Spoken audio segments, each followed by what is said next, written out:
Hi guys, Nawaz. Today I'm going to talk to you about prospecting.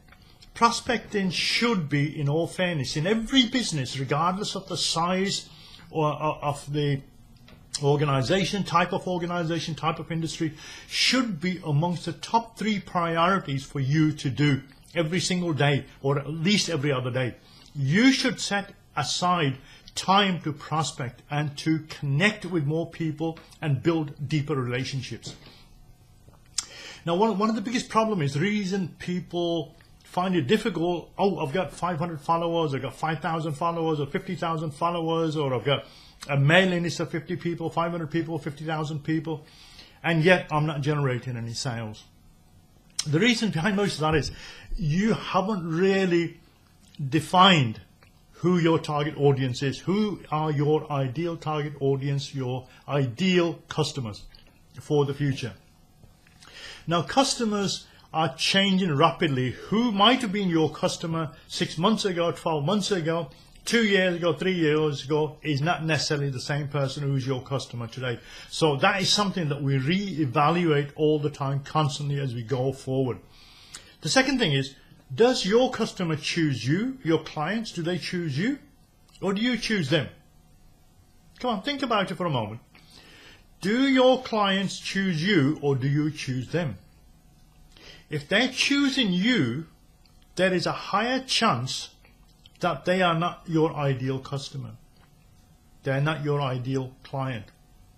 They are not your ideal prospects. They shouldn't be on your list. So how do you choose customers, clients, prospects over them choosing you?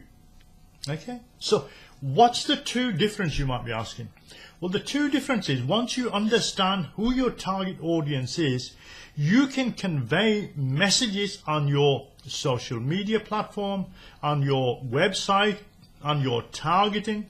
You can be more precise on who it is that you're trying to convey your message over to, and who you are not trying to convey your message over to.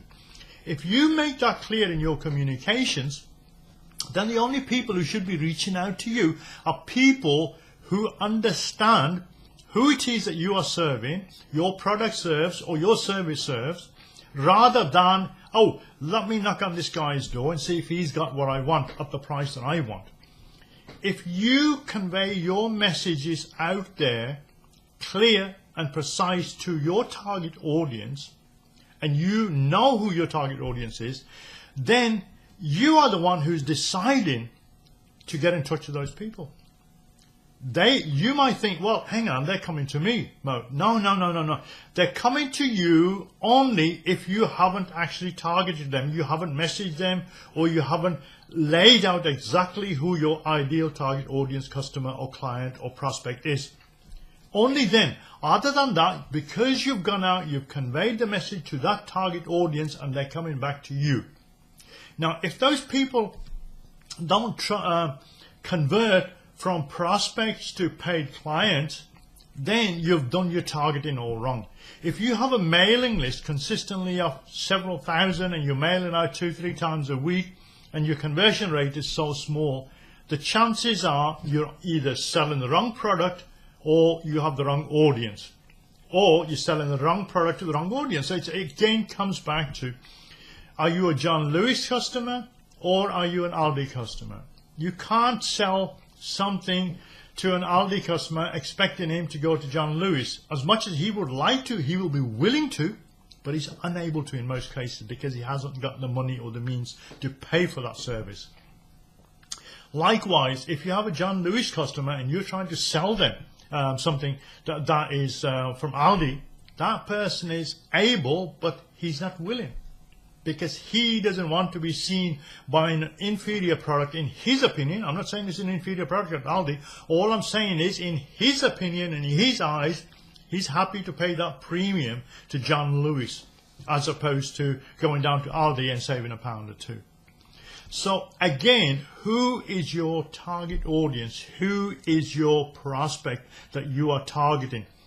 If you end up building a mailing list or a prospecting list that is not ideal for the services, the products that you provide, then you can have a list as big as you want, and the numbers that you're going to convert on are going to be so small, so tiny, that they'll be insignificant. So again, you need the right target audience, the right message to them, with the right product and the right service that you can deliver to them as to why you over that of your competitors. That will help you to convert more on a regular basis and to understand your target audience and their buying cycles as well. So there's a number of factors that you need to do. You need to sit back and think, who is my ideal client? Who is my people that I'm going to prospect, and how am I going to build that pipeline up for my future sustainability for my business? Until you clearly define who your ideal customers are, you will always struggle to survive rather than thrive. This is Nawaz signing up. Thank you.